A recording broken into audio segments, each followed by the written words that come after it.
Then they slip away with inscrutable faces. What is inscrutable? Impossible to understand, impossible to explain. Then they slip away. They wait till the speaker is exhausted. Precisely the strategy of Hinduism. They wait till the speaker is exhausted and then they slip away with inscrutable faces. They have failed to comprehend, they have failed to understand, and they make it clear to the expression, to the expressions on their faces, that there is total lack of understanding between the speaker and themselves. The lines make it clear that, in the view of the speaker, Hinduism and the other religions are polar opposites. Hinduism and the Abrahamic religions are completely different from each other. They are like chalk and cheese. I lack the means to change their amiable ways, although I love their gods. Amiable means friendly, affable. I lack the means to change their amiable ways. I've already said about the Hindus that they are in general a docile people, a friendly people, an amiable people, and the typical Hindu is always willing to embrace you. I lack the means to change their amiable ways.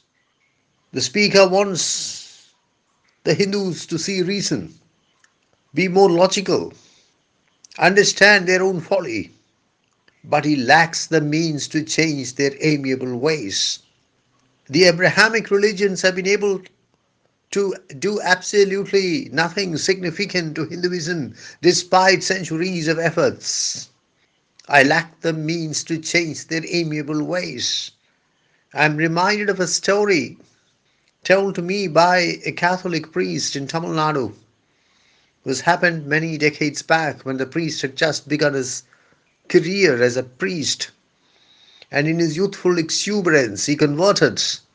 He successfully converted a Hindu to the Catholic faith, and the Hindu received a new name, became officially a Catholic, became a practicing Catholic, was very meticulous in his observation of the Catholic beliefs and religious activities. And the priest, as I said, in his youthful exuberance, was elated that he had succeeded so early in his career to save a soul, to save the soul of a Hindu and a Dalit at that. Some weeks after the conversion, the priest happened to be traveling by bus to the village of the man who had been converted, and from the window of his bus, the priest saw the man prostrating himself repeatedly before a stone painted red, placed under a tree. I think it was a peepal tree, and the priest was appalled, horrified, outraged, shocked, scandalized, and he immediately asked the conductor to stop the bus. And this is rural Tamil Nadu, where any respectable passenger can stop the bus anywhere he wants. And the priest got down from the bus, which had been stopped right in front of the peepal tree, and demanded an explanation from the newly converted Catholic, the practicing Catholic, the good Catholic. The man was genuinely amazed at the situation, and he asked the priest, "Father, just because I have become a Christian, does it mean that I have changed my religion?"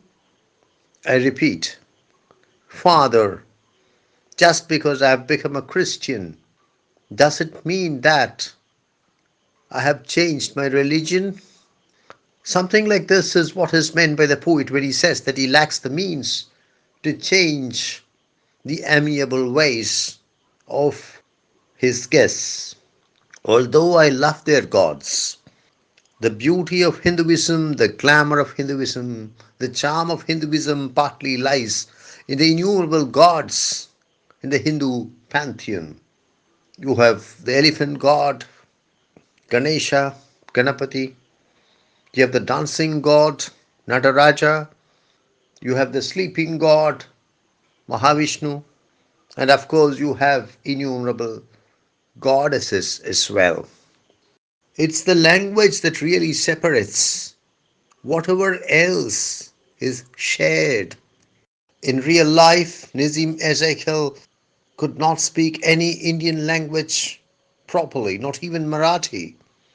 And despite spending an entire lifetime in Mumbai, which was then known as Bombay, he found it very difficult to interact with people in Marathi, and it was with great difficulty that he interacted with waiters, for example, in restaurants, using his broken Marathi.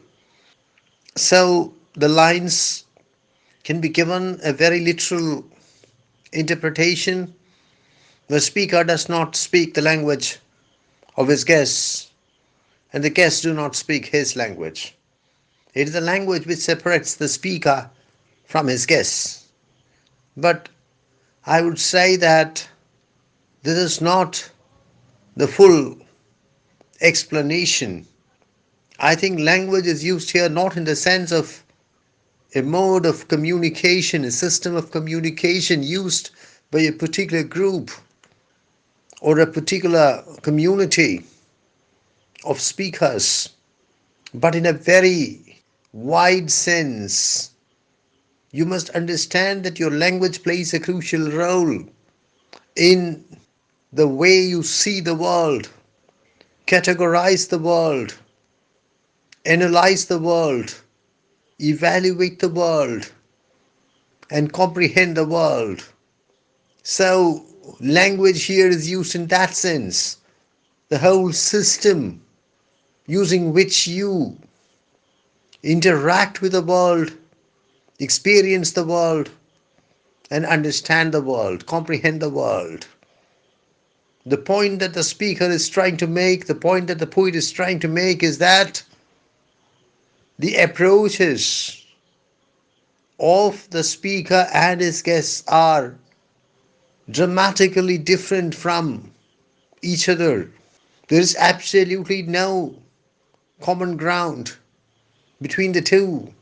And what the speaker makes of this world is very, very different from how his guests understand this world.